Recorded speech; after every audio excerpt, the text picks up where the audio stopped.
जय हिंद। देखिए फ्रेंड्स, आप इस वीडियो में सिटीज़नशिप के जो पार्ट 3 वाली वीडियो है ना फ्रेंड्स, इसमें हम समझेंगे सिटीज़नशिप के जो 2 टॉपिक रहते हैं, ओवरसीज़ सिटीज़नशिप, सिंगल सिटीज़नशिप और ओवरसीज़ सिटीज़नशिप ऑफ इंडिया। इसके बाद ये चैप्टर ख़त्म हो जाएंगे, फिर हम नेक्स्ट चैप्टर यानी फंडामेंटल राइट वाले चैप्टर उठाएंगे ना फ्रेंड्स। बट इसमें बार बार की तरह इस वीडियो में भी यही कहूँगा ना फ्रेंड्स, अपने पास हार्ड कॉपी होनी चाहिए। इससे क्या होगा ना, आपके लिए ही फ़ायदा है। क्यों? जैसे आपने चैप्टर नंबर 6 सिटीज़नशिप आपने देखा होगा, इसमें थोड़ा है ना लैंग्वेज को समझने में ट्रिकी है। दैट्स वाई मैं बार बार बोलता हूँ कि अपने पास हार्ड कॉपी होना चाहिए ना फ्रेंड्स। चलो चलते हैं, आपके आज के वीडियो को एक एक करके हम डिस्कस करेंगे ना फ्रेंड्स। जैसे आज का पहला टॉपिक है फ्रेंड्स, सिंगल सिटीज़नशिप।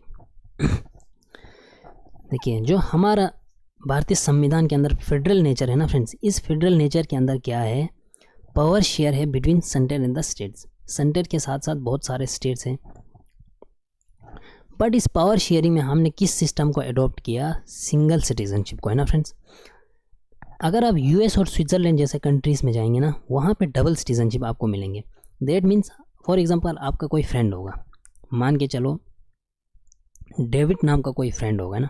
डेविड होंगे यूएस के टेक्सास स्टेट से। अब इस डेविड के पास क्या होगा ना फ्रेंड्स, उसके पास 2 सिटीजनशिप होगा। पहला कौन सा सिटीजनशिप? जो यूएस नेशनल सिटीजनशिप है ना, जो सेंट्रल गवर्नमेंट देती है। सेकेंड होगा वो जो पर्टिकुलर स्टेट्स है, या आप मान के चलो टेक्सास से होगा ना, उसके पास टेक्सास का भी सिटीजनशिप होगा। दैट मीन्स वहाँ के दो सिटीजनशिप होते हैं। अगर आप हमारे कंट्री के हिसाब से देखेंगे ना, हमें सिंगल सिटीजनशिप है, दैट मीन्स इंडियन सिटीजनशिप, वो आप समझ सकते हैं ना फ्रेंड्स। सॉरी। अब ये जो सिंगल सिटीजनशिप का जो सिद्धांत है ना फ्रेंड्स, ये जो हमारा फाउंडिंग फादर्स ने क्यों रखा, इसका भी बहुत ही बड़ा एक रीज़न है ना, कि भाई हमारा सोसाइटी, हमारा भारतीय समाज इतना डाइवर्स समाज है, आप खुद समझ सकते हो। अलग अलग तरीके के लोग हैं, धर्म के हिसाब से, अलग लिंग्विस्टिक के हिसाब से, है ना। मतलब दैट मीन्स हमारा एक मल्टी डाइवर्स सोसाइटी में हमेशा एक फीलिंग ऑफ ब्रदरहुड, है ना, फ्रेटर्निटी को स्ट्रॉन्ग रखने के लिए हमने किस सिस्टम को अडॉप्ट किया? सिंगल सिटीजनशिप, है ना।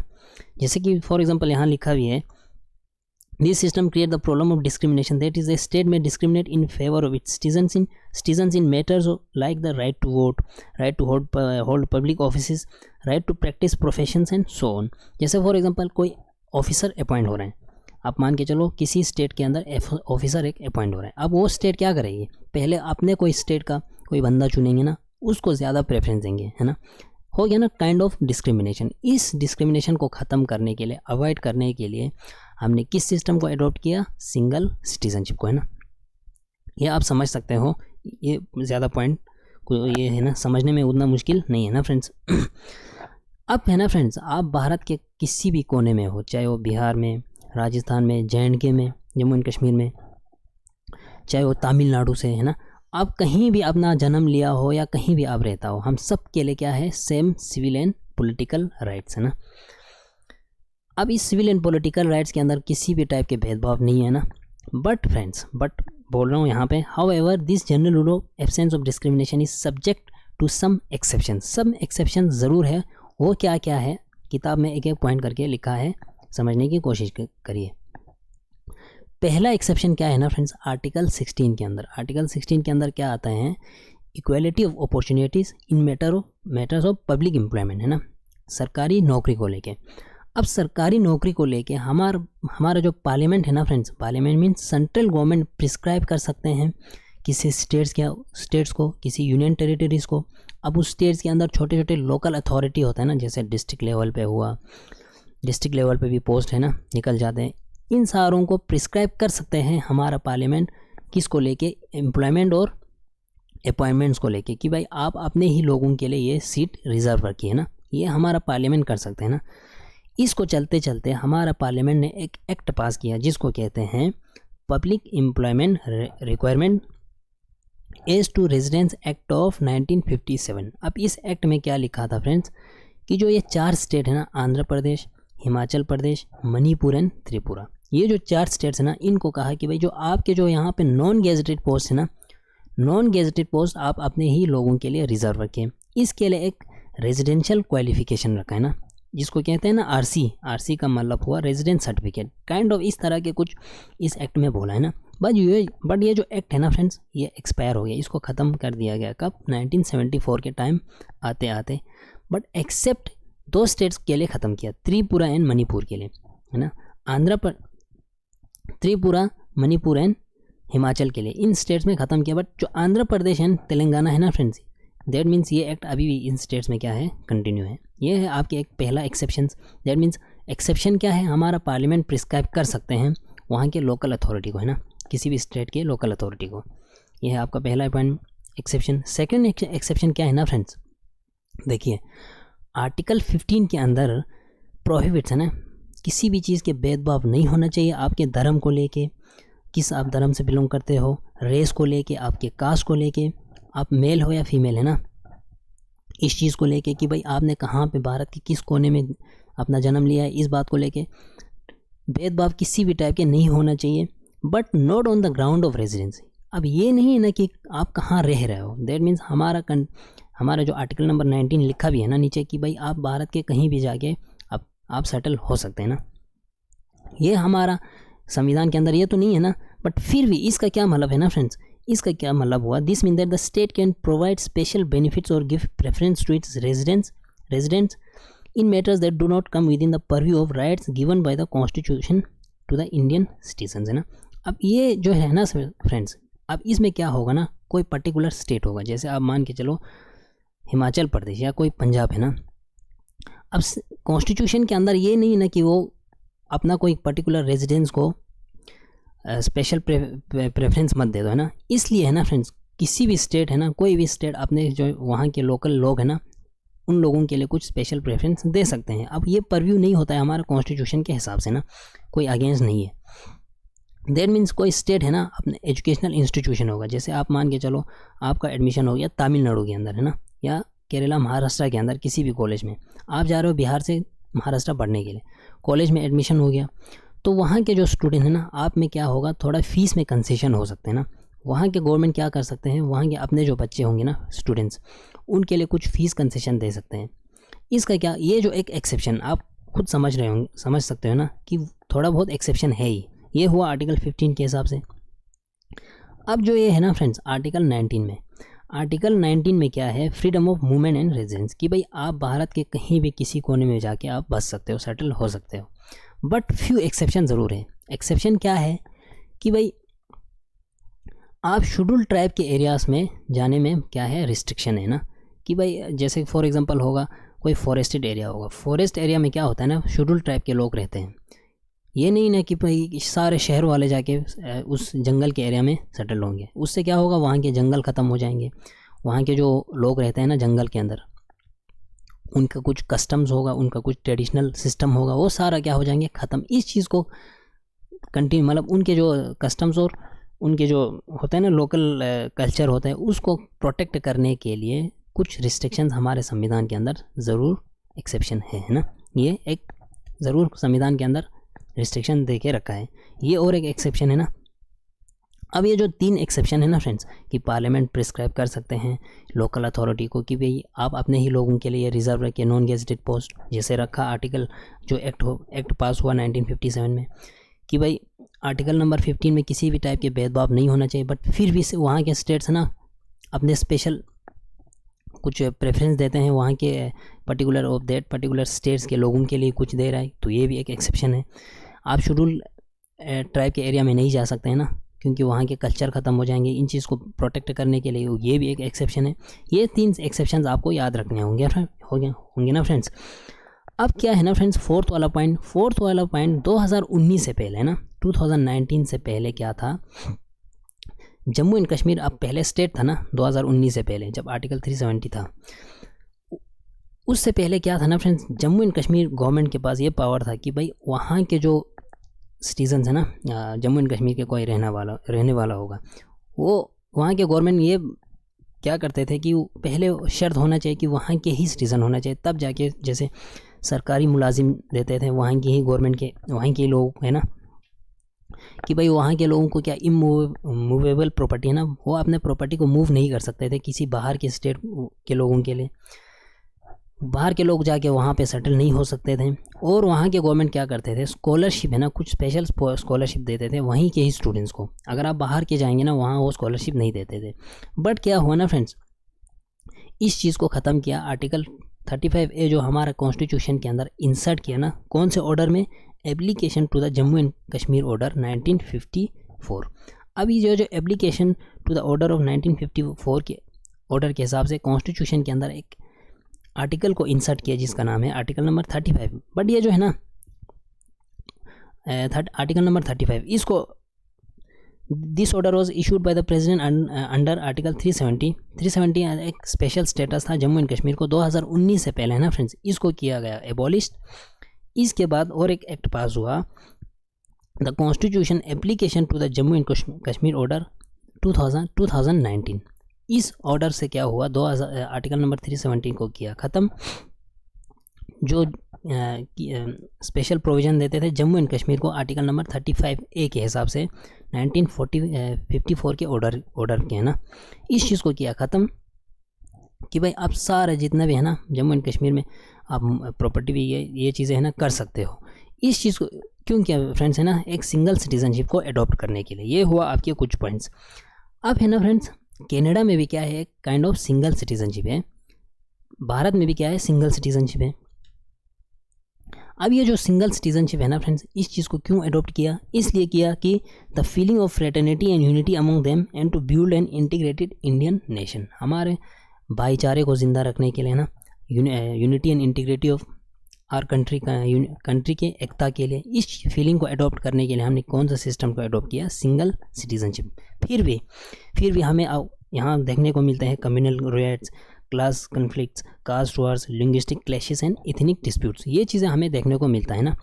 फिर भी है ना फ्रेंड्स, अभी भी ये चीज़ें हमें कहीं ना कहीं देखने को मिलता है। इस चीज़ को हमें अभी भी क्या है, ज़रूरत है पूरा अडॉप्ट करने की। ये इसलिए हमने किस चीज़ को, सिस्टम को अडॉप्ट किया, single citizenship, that means Indian citizenship, है ना। ये पॉइंट्स आपने समझ लिए होंगे।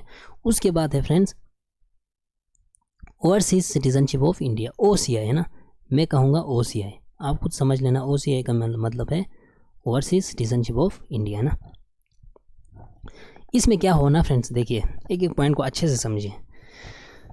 सितंबर 2000 में गवर्नमेंट ऑफ इंडिया ने, यानी भारत सरकार ने एक कमेटी बिठाई, हाई लेवल कमेटी, है ना, किस मिनिस्ट्री के अंदर, मिनिस्ट्री ऑफ एक्सटर्नल अफेयर्स के अंदर, है ना। अब ये जो कमेटी है ना फ्रेंड्स, इसका चेयरमैनशिप था LM सिंघवी साहब, है ना। LM सिंघवी साहब के अंदर एक कमेटी बिठाई, हाई लेवल कमेटी। अब ये कमेटी क्या कर रही थी ना फ्रेंड्स, जो भारत के डायस्पोरा है ना, Indian diaspora all over the world, है ना, पूरी दुनिया में, है ना। अब अगर देखिए पूरी दुनिया में कहीं न किसी कंट्री में आपको भारत के नागरिक यानी इंडियंस देखने को ज़रूर मिल सकते हैं ना, क्योंकि इंडिया और चाइना एक ऐसे कंट्री जहाँ पे मतलब बहुत ज़्यादा ह्यूज पॉपुलेशन है ना। इस चीज़ को उनके साथ कनेक्ट होने के लिए हमारे भारत सरकार ने सितंबर 2000 में एक कमेटी बिठाई, high level committee, ministry of external affairs के अंदर, है ना। LM सिंघवी साहब क्या था इसका चेयरमैन। अब ये जो कमेटी है ना फ्रेंड्स, इसने अपना रिपोर्ट सबमिट किया जनवरी 2000 में, और इस कमेटी ने क्या रिकमेंड किया भारत सरकार को कि जो सिटीजनशिप एक्ट 1955 में पास हुआ था ना, इसको आप थोड़ा अमेंड कीजिए, है ना, और सिटीजनशिप का एक काइंड ऑफ, है ना, PIO, persons of Indian origin का एक स्कीम लाइए किसी भी कंट्री में, है ना, जहाँ पे भी भारत के लोग रहते हैं ना, पर्सन्स ऑफ इंडियन ओरिजिन रहते होंगे ना, वो हमने डिस्कस किया था प्रीवियस वीडियो में। पर्सन्स ऑफ इंडियन ओरिजिन कौन कौन लोग हैं, आप जाके देखिए। और उसके बाद क्या हुआ ना फ्रेंड्स, इसके चलते चलते गवर्नमेंट ऑफ इंडिया ने एक एक्ट पास किया जिसको कहते हैं सिटीजनशिप अमेंडमेंट एक्ट ऑफ 2003। अब ये 2003 में 2003 के जो एक्ट है ना फ्रेंड्स, इसमें क्या किया, एक प्रोविज़न को लिया। अब इस प्रोविज़न का नाम था overseas citizenship of India. Overseas citizenship of India का जो स्कीम है ना, ये 2003 में आया है, आप समझ लीजिए ना। इस स्कीम में क्या बोला, जो पर्सन्स ऑफ इंडियन ओरिजिन के लिए क्या लाया, एक स्कीम लाया overseas citizenship of India 16 countries के लिए, खाली 16 कंट्रीज़ के लिए, एक्सेप्ट पाकिस्तान और बांग्लादेश इसमें नहीं होना चाहिए ना, एक्सेप्ट पाकिस्तान एंड बांग्लादेश। अब ये जो एक्ट हो ना फ्रेंड्स 2003 में भी जो एक्ट पास हुआ, इसने ख़त्म कर दिया कि इसको कॉमनवेल्थ सिटीजनशिप का। अब कॉमनवेल्थ नेशन कौन कौन से हो हमने प्रीवियस वीडियो में अच्छे से डिस्कस किया था। 2003 ने क्या किया, एक प्रोविजंस को लाया overseas citizenship of India 16 countries के लिए, बट वो नहीं होना चाहिए कहाँ के, बांग्लादेश और पाकिस्तान के जो PIOs है ना, इनके लिए नहीं होना चाहिए, रेस्ट 16 कंट्रीज़ के लिए। बट 2005 में और एक्ट पास हुआ ना फ्रेंड्स। अब इस एक्ट में क्या हुआ कि भाई जो आप सिस्टम ला रहे हो ना ओवरसीज सिटीजनशिप ऑफ इंडिया, ये पूरी दुनिया के लिए होना चाहिए एक्सेप्ट पाकिस्तान एंड बांग्लादेश, है ना, किसी भी कंट्रीज़ में। यहाँ लिखा भी है ना, expand the scope of grant of OCI means overseas citizenship of India, है ना, for PIOs persons of Indian origin जो लोग हैं ना उनके लिए, all countries except Pakistan and Bangladesh as long as their home countries all dual citizenship under their local laws. मगर इस एक्ट में क्या बोला ना फ्रेंड्स, देखिए आप इस चीज़ को आपको समझना है कि वही वहाँ के जो लोकल अथॉरिटी है ना, जैसे मान के चलो एक PIO का पर्सन रहता होगा साउथ अफ्रीका में या किसी भी कंट्री में ना, उसके लिए क्या करना है ना, वहाँ के लोकल अथॉरिटी डुअल सिटीजनशिप के सिस्टम को मतलब एक्सेप्ट करना चाहिए, तब जाके तो हम उसको देंगे, वरना कैसे देंगे ना, वहाँ एलो नहीं करेंगे वहाँ के लोकल अथॉरिटी। ये बोला 2005 के एक्ट में। अब इसका मतलब ये नहीं है ना फ्रेंड्स, आर्टिकल 9 के हिसाब से हम हमारे आर्टिकल के हिसाब से हम आर्टिकल को अगेंस्ट जा रहे हैं ना, इसका मतलब हमारे कॉन्स्टिट्यूशन के अगेंस्ट हम नहीं जा रहे हैं। आर्टिकल 9 क्या बोलता है, हमें फॉरबिड करते हैं डुअल सिटीजनशिप को। हमारे यहाँ क्या है, हमने किस चीज़ को सिस्टम को एडॉप्ट करके रखा है, सिंगल सिटीजनशिप को। इसका मतलब ये नहीं है ना कि हम अपने कॉन्स्टिट्यूशन के अगेंस्ट जा रहे हैं। ये है आपके 2005 के एक्ट के हिसाब से। अब क्या हुआ ना फ्रेंड्स, 2015 के टाइम आते आते सरकार ने और एक्ट पास किया, the citizenship amendment act of 2015, है ना। अब इस 2015 के एक्ट में एक स्कीम को इंट्रोड्यूस किया जिसको बोलते हैं overseas citizen of India card holder. पहले थे ओवरसीज सिटीजनशिप ऑफ इंडिया। अब इस एक्ट ने क्या एक स्कीम इंट्रोड्यूस किया, overseas citizen of India card holder, है ना, काइंड ऑफ एक कार्ड प्रोवाइड किया इन सारे लोगों के लिए। अब इस जो एक्ट है ना, इसने मर्ज किया है ना फ्रेंड्स, दोनों को मिला दिया, PIO card scheme and OCI card scheme, है ना, persons of Indian origin card scheme and overseas citizenship of India card scheme, इन दोनों को क्या कर दिया, एक कर दिया। पहले क्या होता था ना फ्रेंड्स, जब 2002 के एक्ट में PIO कार्ड स्कीम इंट्रोड्यूस किया था, फिर 2005 के में OCI के कार्ड स्कीम को इंट्रोड्यूस किया। इन ये जो है ना फ्रेंड्स, इससे जो एप्लीकेंट्स है ना, वहाँ के जो कोई कार्ड लेने वाला होगा उसको कंफ्यूज होगा ना, इस कंफ्यूजन को ख़त्म करने के लिए क्या किया ना फ्रेंड्स, इन दोनों स्कीम्स को क्या कर दिया, मर्ज कर दिया, मिला दिया, है ना। और आते आते जनवरी 9 2015 में ये जो है ना कानून लागू हो गया, एनेक्ट हो गया। और इसके बाद जो पहले ओवरसीज सिटीजन ऑफ इंडिया है ना, इस नॉमन क्लेचर को रिप्लेस किया overseas citizen of India card holder, है ना। अब इनको क्या बोलते हैं, OCI कार्ड होल्डर, है ना फ्रेंड्स। ये जो एक्ट है ना, इसको ख़त्म किया और ये कार्ड होल्डर इसको फिर रिप्लेस किया, OCI के सिस्टम नॉमन क्लेचर को ख़त्म किया ना। अब कुछ ना कुछ है ना फ्रेंड्स, जो OCI कार्ड होल्डर है ना, उसके पास तो कुछ होना चाहिए, ये नहीं ना कि कोई भी आके कार्ड को ले लें ना। अब इसमें क्या क्या सेंट्रल गवर्नमेंट ने प्रोविजंस रखे हो, आप एक एक करके समझने की कोशिश करिए ना फ्रेंड्स। देखिए पहला नंबर है friends, any person of full age and capacity. अब वो बालिग हो, वो काम करने के काबिल हो, है ना। इसमें क्या क्या है ना, वो वाले लोग वो अभी किसी और कंट्री के सिटीज़न है ना, किसी और कंट्री के नागरिक है, बट वो सिटीज़न थे, but was a citizen of India at time of or any time after the commencement of the constitution. But हमारा जो संविधान जब फोर्स में आया था ना फ्रेंड्स, उसके बाद हमारे कंट्री का कहीं ना कहीं वो क्या रहा होगा, सिटीज़न रहा होगा ना, तब जाके वो रजिस्टर कर सकते हैं इस कार्ड के लिए ना। दैट मीन्स अभी वो किसी और कंट्री के सिटीज़न हो, जैसे कि आप मान के चलो कंट्री ए, अभी फ़िलहाल के लिए वो कंट्री ए का सिटीज़न हो, मगर कभी न किसी टाइम वो किस कंट्री का सिटीज़न रहा होगा, इंडिया का सिटीज़न रहा होगा ना। जब हमारे कॉन्स्टिट्यूशन के बाद 1950 के बाद कहीं ना कहीं वो इंडिया का सिटीज़न रहा होगा ना, तब जाके वो इसके लिए अप्लाई कर सकते हैं, फर्स्ट। सेकंड क्या है ना friends, who is A citizen of another country. अभी वो फ़िलहाल के लिए किसी और कंट्री के सिटीजन्स हैं, but was eligible to become a citizen of India at time of commencement of the constitution. वो एलिजिबल हो सकता था, है ना, कमेंसमेंट ऑफ द कॉन्स्टिट्यूशन, जब हमारा संविधान बन के तैयार हो गया ना फ्रेंड्स, जब सिटीजनशिप का सारों को हम सबको नागरिकता मिले ना, वो एलिजिबल हो सकता था, उसने मतलब अपने आप को इंडियन सिटीजनशिप नहीं लिया होगा ना, तब जाके वो भी इस कार्ड के लिए क्या कर सकते हैं, अप्लाई कर सकते हैं। एक बार और समझाता हूँ। जैसे फॉर एग्जांपल कोई आदमी होगा, उस पर्सन का नाम रखो आप पर्सन ए। अब वो पर्सन ए क्या है ना फ्रेंड्स, वो जब हमारा संविधान बन के तैयार हो गया ना, वो अपने आप को इंडिया का सिटीजनशिप ले सकता था, मगर उसने लिया नहीं, किसी और कंट्री में वो चला गया ना। वो अब ये पर्सन ए है ना, वो ये भी कर सकते हैं अपने आप को इस कार्ड को रजिस्टर के लिए वो कार्ड ले सकते हैं ना। ये आपके सेकंड पॉइंट है। थर्ड पॉइंट क्या है ना friends, who is a citizen of another country but belong to a territory that became a part of India after 15 अगस्त 1947, है ना, 1947। अब इसमें क्या है ना फ्रेंड्स, वो पर्सन, जैसे आप मान के चलो पुडुचेरी का एक पर्सन होगा, पर्सन ए। अब वो पर्सन ए किसी और कंट्री में रह रहा होगा, अभी फ़िलहाल के लिए वो यूएस में रह रहा होगा फॉर एग्जांपल। बट ये जो है ना फ्रेंड्स, पुडुचेरी इंडिया का पार्ट बना था ना बाद में, फिर ये पुडुचेरी का पर्सन भी ये कार्ड ले सकते हैं। क्यों? क्योंकि ये टेरिटरी बाद में किसका पार्ट बन गया, हमारे कंट्री का पार्ट बन गया ना। मगर ये जो पर्सन है ना, ये पुडुचेरी से कहाँ चला गया, यूएस में। ये पर्सन भी क्या कर सकते हैं, अपने आप को ये कार्ड ले सकते हैं। ये हुआ third point. Who is child और ग्रैंड चाइल्ड और great grand child of such citizen. ये जो तीन बोला ना ऊपर, 1 2 3, इनके जो बच्चे पोते हैं ना, पोते होते हैं ना, ये भी आप अप्लाई कर सकते हैं इस कार्ड के लिए ना। ये है फोर्थ पॉइंट में ना फ्रेंड्स। अब ये जो पॉइंट नंबर बी है ना फ्रेंड्स, इसमें क्या है, ए person who is a minor child. अभी एक पर्सन होगा, वो अभी छोटा, मतलब छोटे ही बच्चे होंगे ना। ऊपर के जो हमने 3 पॉइंट्स बोले ना, उनके अगर बच्चे होंगे ना, वो जाके भी इस कार्ड को क्या कर सकते हैं, ले सकते हैं ना। ए person who is a minor child of person mention in clause A, है ना। क्लॉज ए के अंदर जितने भी है ना हमने पॉइंट डिस्कस किए, और उनके बच्चे होंगे ना, वो भी जाके, अब उनके कौन कौन से बच्चे हो हमने एक एक करके डिस्कस किया, वो भी जाके इस कार्ड को ले सकते हैं। पॉइंट नंबर सी क्या है ना friends, a person who is a minor child and whose both parents are citizens of India or one of parents is a citizens of India. अब एक पर्सन होगा, वो माइनर चाइल्ड होगा, अभी वो छोटा बच्चा होगा ना, वो भी इस कार्ड को ले सकते हैं अगर उसके मम्मी पापा या मम्मी पापा में दोनों में से एक अगर सिटीजन ऑफ इंडिया होगा ना, वो भी जाके इस कार्ड को ले सकते हैं। पॉइंट नंबर डी में क्या है ना friends, spouse of foreign origin of A citizen of India.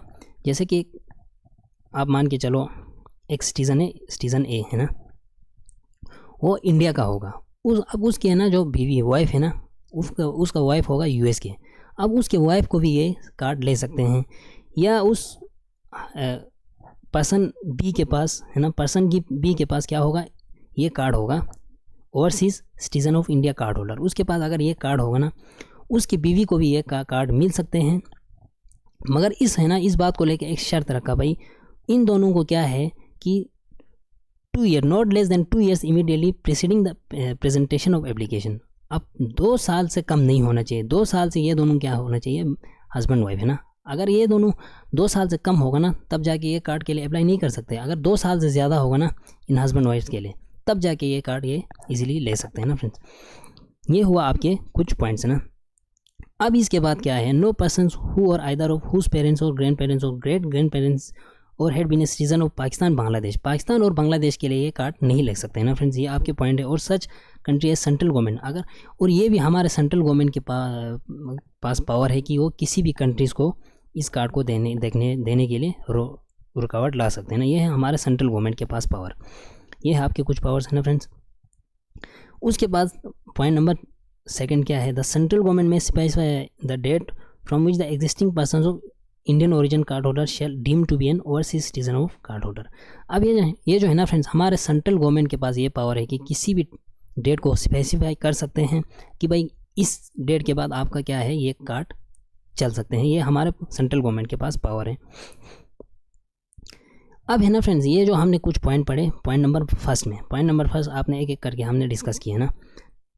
Notwithstanding any content in point number first, the central government may, if it is satisfied with special circumstances, may, after recording the circumstances in writing, register of person as overseas citizen of India card holder।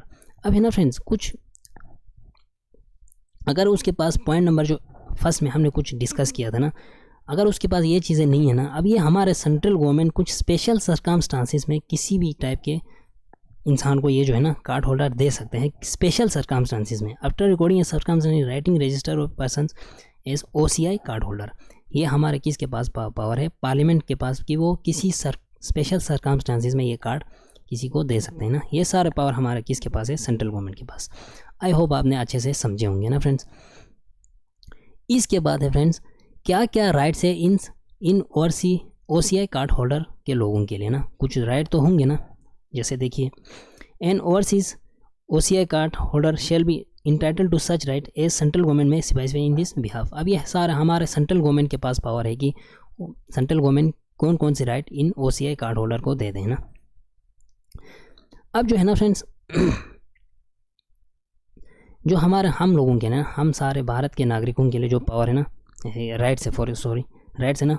अब ये जो OCI जो card holder है ना friends, इनको क्या क्या rights नहीं है, जैसे पब्लिक एम्प्लॉयमेंट, सरकारी नौकरी के लिए नहीं अप्लाई नहीं कर सकते हैं, प्रेसिडेंट नहीं बन सकते हैं, वाइस प्रेसिडेंट नहीं बन सकते हैं, सुप्रीम कोर्ट के जज नहीं बन सकते हैं। ये जो जिनके पास ये OCI का कार्ड है ना, ये सारे है ना राइट इनके लिए नहीं है ना। जैसे सरकारी नौकरी हुआ, प्रेसिडेंट नहीं बन सकते हैं, वाइस प्रेसिडेंट नहीं बन सकते हैं, सुप्रीम कोर्ट के जज नहीं बन सकते हैं, हाई कोर्ट के जज नहीं बन सकते हैं, उनको वोट तक देने के अधिकार नहीं है फ्रेंड्स। आप ये याद रखिए, यहाँ लिखा भी है ना, he shall not be entitled for registration as a voter, है ना।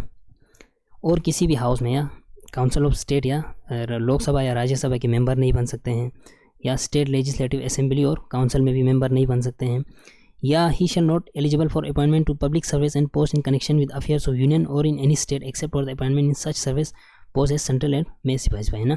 जैसे मान के चलो आप किसी स्टेट के या किसी यूनियन है ना, UPSC या स्टेट पब्लिक सर्विस कमीशन, ये है ना कार्ड होल्डर इन पोस्ट के लिए अप्लाई नहीं कर सकते हैं। ये हमारा इस प्रोविज़न में है ना फ्रेंड्स। ये हुआ आपके confirmation of rights on overseas citizenship India को। दैट मीन्स हमारे पार्लियामेंट के पास पावर है कि वो कौन से राइट इन कार्ड होल्डर्स को दे दें। बट जो कुछ पॉइंट डिस्कस किया ना फ्रेंड्स, प्रेसिडेंट नहीं बन सकते हुआ, ये सारे राइट्स इनके लिए नहीं है। ये हुआ। उसके बाद है ना फ्रेंड्स, थर्ड पॉइंट है आपके renunciation of overseas citizen of India card holder. अब overseas citizen of India card holder हो, अपने कार्ड को कैसे, मतलब इनके लिए अपना ये जो है ना, अगर इनको कार्ड छोड़ना होगा, इसमें क्या क्या प्रोविजन है ये आप देखिए। If any overseas citizen of India card holder makes in prescribe manner as declaration renouncing the card card registering him as overseas citizen of India card, the declaration shall be registered by the central government, है ना। अब कोई मान के चलो OCI card holder कोई person होगा, वो आप बोलेंगे कि मुझे इस कार्ड को नहीं चाहिए, मुझे छोड़ना है, तो ये अपने कार्ड को छोड़ सकते हैं ना। And shall upon register that shall person cease to be a citizen of India card holder, और इसका जो कार्ड है ना ऑटोमेटिकली क्या हो जाएगा, रिनाउंस खत्म हो जाएंगे ना। वो बोलेंगे कि भाई मुझे इस कार्ड को नहीं चाहिए, और आप जाके वो सेंट्रल गवर्नमेंट फिर इसको रजिस्टर करके इस चीज़ को ख़त्म कर सकते हैं। पहला पॉइंट रिनाउंसिएशन कर सकते हैं, ख़त्म कर सकते हैं। अब ये जाना फ्रेंड्स, सेकंड पॉइंट में क्या है, where a person cease to be a overseas citizen of India card holder the spouse of foreign origin of that person. अब उसके है ना, जैसे फॉर एग्जांपल पहले हमने क्या डिस्कस किया था कि एक कार्ड होल्डर होगा, एक सिटीज़न मान के चलो, उसके पास सिटीज़न ए, उसके पास ये कार्ड है। अब उसके वाइफ है ना, वो किसी और कंट्री के हैं, बट उसके पास वो ऑटोमेटिकली का कार्ड मिलेंगे ना, उसके वाइफ है, क्योंकि उसका जो है ना, उसने अपना कार्ड छोड़ दिया, तो उसकी ऑटोमेटिकली उसके वाइफ का भी कार्ड क्या हो जाएंगे, ख़त्म हो जाएंगे ना, उसका वैलिड भी ख़त्म हो जाएंगे। और उसके छोटे छोटे बच्चे हैं ना, उनके पास भी अगर कार्ड होगा ना, वो भी ऑटोमेटिकली क्या हो जाएगा, ख़त्म हो जाएंगे as overseas citizenship of India card holder. ये 2 पॉइंट्स हैं। फर्स्ट पॉइंट क्या है कि अगर उसने बोला कि मुझे कार्ड नहीं चाहिए, तो आप अपना कार्ड छोड़ सकते हैं ना। अगर वो फिर सेंट्रल गवर्नमेंट अपने हिसाब से कुछ रजिस्टर करते हैं, और ये अपने हिसाब से कार्ड ख़त्म हो जाएंगे। फर्स्ट। सेकंड है ना, अगर उसके स्पाउस होंगे, उसके माइनर बच्चे होंगे, उसने अगर छोड़ दिया ना, उसके बच्चे के भी और उसके बीवी का भी या वाइफ का भी ख़त्म हो जाएंगे। ये है आपके कुछ पॉइंट्स। उसके बाद आज का जो लास्ट टॉपिक है ना फ्रेंड्स, ये है आपके cancellation of registration as overseas citizen of India card holder. अब कुछ ना कुछ प्रोविजन ऐसे भी होंगे ना, जिससे किसी का कार्ड कैंसिल भी हो सकता है। जैसे उसने अपने कहीं से कुछ फ्रॉड करके, गलत करके कार्ड लिया होगा, false representation of concealment of any material fact, है ना, कहीं से कुछ गलत फ्रॉड और जुगाड़ करके लाया हुआ, ऑटोमेटिकली उसका कार्ड तो कैंसिल होगा ही।